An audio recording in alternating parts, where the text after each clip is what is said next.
Muy buenas noches, bienvenidos a esta tutoría número 3 del curso Ingeniería de Software. El día de hoy veremos los capítulos 5 y 6. En el capítulo 5 veremos el modelado de sistemas. Y como lo dije en una tutoría anterior, el modelado es muy grande. Veremos modelos de contexto, modelos de interacción, modelos estructurales, modelos de comportamiento e ingeniería dirigida por el modelo. Recuerden nuestro libro guía de Ian Somerville, Ingeniería de Software, 9ª edición, editorial Pearson, Ciudad de México. Ese lo pueden conseguir en internet. Veremos los modelos de contexto. Los modelos de contexto expresan el contexto en el cual debe fluir el sistema. Son similares a los diagramas de flujo, y la dinámica es extraer las funciones más relevantes y graficarlas desde el inicio hasta el final. El inicio y el final son las fronteras. No todo el mundo lo usa, no todo el mundo lo gusta, y normalmente se utilizan por funciones o por, digamos, casos de uso, que sería otro tipo de modelado que vamos a ver. Los modelados de interacción. Los modelados de interacción simplemente reflejan las interacciones entre el sistema. Ahora, aclaramos que todo lo que llame sistema, software, programa, va a hacer referencia a aquella actividad que nosotros tenemos que realizar como ingenieros de software, y ese es el producto de lo que vamos a entregar, sistema. Entonces, este tipo de modelos van a representar la interacción entre el sistema. Lo regular es que se haga por roles y por permisos. Hay muchas formas de representar el tema: UML, casos de uso, etc. No todos lo usan, no a todos les gusta, pero el cliente que lo necesite igual se le plasma su diagrama de su modelo de usos de casos de uso, el que necesite para su entender, ¿sí? Los modelos estructurales. Bueno, los modelos estructurales reflejan la estructura interna de nuestro sistema a partir de las clases, que es donde están representados nuestro lenguaje de programación. Digamos que el libro no toca un modelo estructural que es la partida de cualquier desarrollo de software, y es el modelado de bases de datos. No lo toca en este capítulo, pero es, digamos que lo más importante para abstraer la parte más importante, el mapa de datos. El mapa de datos es quizás más importante que el modelo de clases. Es mucho más importante. El modelo de clases, no sé, un proyecto mediano puede tener 100, 200 clases, pero el mapa de datos es lo principal. Es lo que hace que las cosas tengan sentido de almacenamiento. Ahora, no todos los software utilizan un dataje tan alto, pero saber en dónde van a quedar consignados los datos, saber cómo van a ser estructurados, eso es lo que permite que la aplicación tenga sentido. Digamos que inclusive un videojuego. Los videojuegos guardan en sus datas imágenes, secuencias, tiempos, canciones, música, arte, diagramas en 3D, etc. Puntajes, o sea, de perfiles, etc. Entonces, el modelado de los datos, no estamos hablando solamente de bases de datos, aunque en ellas se puede consignar mucha de la data que se necesita de manera estática para generar data de manera dinámica, pero es lo principal, saber cómo van a ser estructurados nuestros datos estáticos y dinámicos, y a partir de ahí nuestra aplicación, nuestro programa o nuestro sistema va a empezar a generar cosas. Los modelos de comportamiento. Bueno, Aquí hablo, digo, que el autor en este tipo de apartado habla sobre las compuertas lógicas. Las compuertas lógicas son un tema que se ve en ingeniería electrónica y es entender cómo las compuertas dan lugar a los lenguajes de programación haciendo apertura o cierre de contextos lógicos. Por decir algo, un true es prendido, un false es apagado, un if tal cosa, si se cumple tal cosa.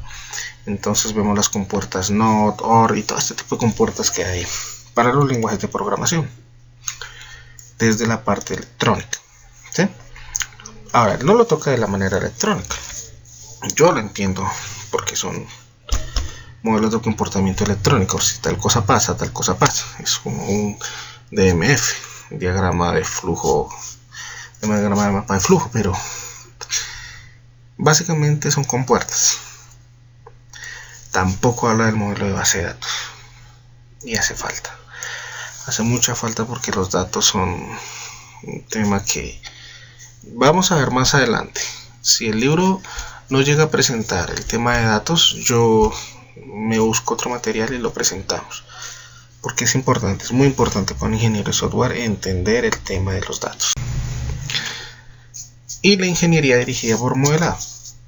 Hacia la época del autor, eso era un boom. Se creía que los entornos de desarrollo podían generar documentos digamos a partir de casos de uso, diagrama de clases, una modelación de la base de datos, y que si usted compilaba todo eso le generaba el código necesario, digamos el código primo, el prototipo del código fuente que se necesitaba para la aplicación. Pero, ese es el pero de todos, no funcionó. Visual Studio 2011, hubo una versión de Visual Studio 2011 después de la de 2010 que ya venía sin este tipo de cosas, sin este tipo de proyectos de modelado, ya no los traía. Y NetBeans, después de un cierto tiempo, tampoco lo implementó. El consumo de recursos era demasiado para hacer los cálculos necesarios para generar el código. Y digamos que los entornos de desarrollo se quedaron con lo normal, que es generar una aplicación maestra, una aplicación de base con la cual usted puede empezar a generar todo su sistema. Y pues de los demás entornos de desarrollo ni qué decir. Estoy hablando de los dos más evolucionados, que son NetBeans y Visual Studio. Visual Studio es muy poderoso hoy día de 2018 y después les contaré por qué. Nuestro capítulo 6 habla sobre otra vez modelado, pero ya el modelado de la arquitectura que se necesita para el software. Tenemos decisiones, vistas, patrones arquitectónicos y patrones de aplicación. Y por último les contaré algo de mi experiencia y digamos lo más común a todas las aplicaciones, hasta las aplicaciones que sirven para microcontroladores. Las decisiones en el diseño arquitectónico deben ser basadas en estos 5 componentes que están aquí plasmados y que también el libro los tiene: rendimiento, consumo de recursos, seguridad, o los temas de vulnerabilidad, protección, que son accesos a sistemas operativos, servidores, y vamos a colocar nuestra aplicación en una máquina virtual, en un servidor dedicado, en una máquina compartida, en un hosting compartido, bueno, en fin, la protección y las cadenas de custodia. Las cadenas de custodia no son más que ese tipo de documentos escritos en el cual se registra algo que queda en consignación y en protección de alguien. Puede ser una base de datos, puede ser un disco, pueden ser muchas cosas. Eso es cadena de custodia. Bueno, eso es otro tema más adelante. La disponibilidad. La disponibilidad no es más que tener un plan B en caso de que el plan A falle. Sí, cosa crítica. Y la mantenibilidad es la posibilidad de dar soporte en componentes pequeños. El autor sugiere descomponer las cosas en programas pequeños, pero a veces no se puede. Ahora, yo les decía que Visual Studio es muy poderoso. Y es muy poderoso porque los investigadores de C# han podido encontrar la forma de meter métodos dentro de métodos en su versión de C# 7, que se encuentra en el framework 4.7. Pero bueno, de eso hablaremos más adelante. Y eso permite una mantenibilidad mucho más rápida del código, algo que en el concepto actual se llama sugar, o sea, un código dulce. Pero lo veremos más adelante. Digamos que el curso no está orientado hacia programación, sino hacia las decisiones que toma un ingeniero de software. Las vistas. Bueno, las vistas, aquí él toca el tema del modelo vista controlador, pero las vistas simplemente se hace referencia a la interfaz gráfica. La interfaz gráfica puede ser la pantalla de su celular, de su dispositivo móvil, la pantalla de la impresora, la pantalla de algún elemento electrónico, puede ser una tostadora conectada a internet. Hoy día que vemos el internet de las cosas, pues una interfaz gráfica, como sucede con los routers. Los routers tienen una interfaz gráfica tipo web. Se ingresa por el navegador en la puerta de enlace y allí hace su gestión, pero normalmente es una interfaz gráfica tipo web. Hay muchas formas de interfaz gráfica, hay muchos modelos de interfaz gráfica. Lo importante es que todas tengan interacción con el usuario. Y los patrones arquitectónicos, estamos hablando de estructuras recurrentes, y hay muchísimos tipos de metodología. Pero digamos que hoy día, con toda la cantidad de cosas que se han visto, lo que hacen los investigadores y los desarrolladores del lenguaje de programación, los que están, digamos, generando el ensamblado de los lenguajes de programación, ellos procuran generar frameworks que permitan el multiparadigma. ¿Qué es el multiparadigma? Bueno, que el lenguaje pueda soportar orientado a objetos, estructurado, que pueda orientado a eventos, orientado a servicios, multicapa. Hoy día los lenguajes son poderosos y permiten todo este tipo de cosas. Todo. Él no habla de lenguajes de programación, yo lo hablo porque tengo la experiencia para hablar de ello, ¿sí? La mayoría de mi carrera profesional ha sido en el tema de desarrollo de software a partir del lenguaje de programación. No conozco todos, pero sí conozco lenguajes muy poderosos, muy poderosos. Y la arquitectura de aplicación, bueno, él lo enfoca hacia otro lado, pero yo lo enfoco hacia la necesidad de estandarizar métodos de comunicación entre aplicaciones. ¿Por qué? Porque no todas las aplicaciones hablan el mismo lenguaje. Los seres humanos no todos hablamos el mismo idioma. Pero debe haber un método que nos permita comunicarnos entre aplicaciones. Y esos métodos deben ser regulados y deben ser atendidos por personal experto y deben ser mantenidos y deben ser aceptados para que sean estandarizados. Y gracias a Dios hoy se han estandarizado muchas cosas, sobre todo, digamos, los servicios web se han estandarizado a través de la metodología SOAP, XML y otro tipo de cosas que permiten la estandarización, ¿sí? Digamos el .edge para aplicaciones ejecutables y todo este tipo de cosas se hacen de manera estándar para que sea para todos igual y poder hablar el mismo idioma, porque si no cada uno haría lo que quisiera y volveríamos al problema de la década de los 70 y de los 80. Y por último les comparto esta experiencia. Esta experiencia que ustedes ven acá es la actual estructura multiplataforma y es fácil de entender. El framework o el marco de trabajo, independientemente del lenguaje de programación, aquí ya no vamos a hablar de lenguajes específicos, sino cualquier lenguaje de programación. El framework lo envuelve todo, debe envolverlo todo, debe tener una cantidad de librerías que le permitan desde resolver un problema de vistas hasta resolver un problema de rendimiento, hasta resolver un problema de cómo visualizar lo que se está consumiendo en tiempo real, ¿sí? El framework lo tiene que hacer, tiene que tener esas librerías y gracias a Dios los frameworks más poderosos del mercado de uso lo tienen.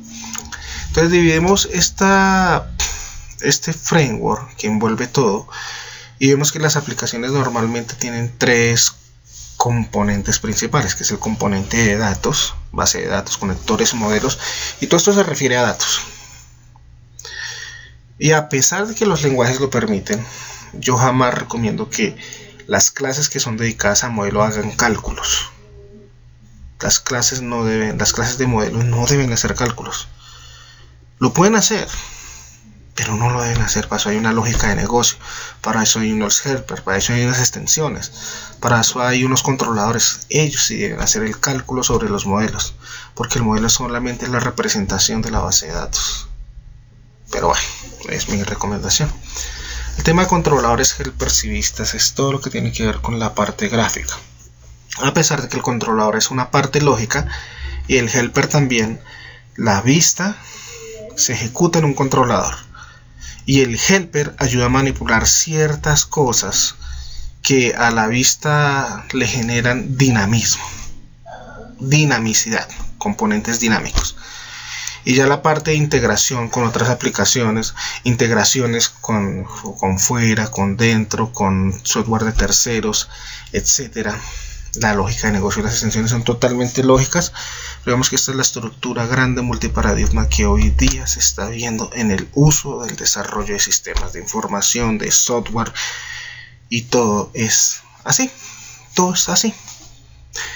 Y esta arquitectura tal vez dure mucho tiempo, pero es la que está mandando, es la que está haciendo que las cosas sean excelentes. Bien, no me queda más que agradecerles, darles un cordial saludo a las personas que sigan este curso, que por favor se lean el libro. Muchas cosas más sobre las cuales podríamos hablar del tema de modelado. El tema de modelado es inmenso. El tema de modelado inclusive necesita profesionales especializados en modelado de comportamiento, por ejemplo, de videojuegos, en modelado de comportamiento de componentes electrónicos, en modelado, qué pasa si, qué hago si destruyo al enemigo en la primera fase, tengo que pasar a una fase, cómo será esa segunda fase, y ese tipo de cosas hacen que el desarrollo de software hoy día tenga componentes interdisciplinarios. No solamente están las ciencias informáticas, también hay antropología, biología, neurología y todo este tipo de ciencias al servicio de la ingeniería, prestando o dando conocimiento que nos pueden servir para hacer que nuestras aplicaciones sean más agradables, sean más bellas, sean más bonitas.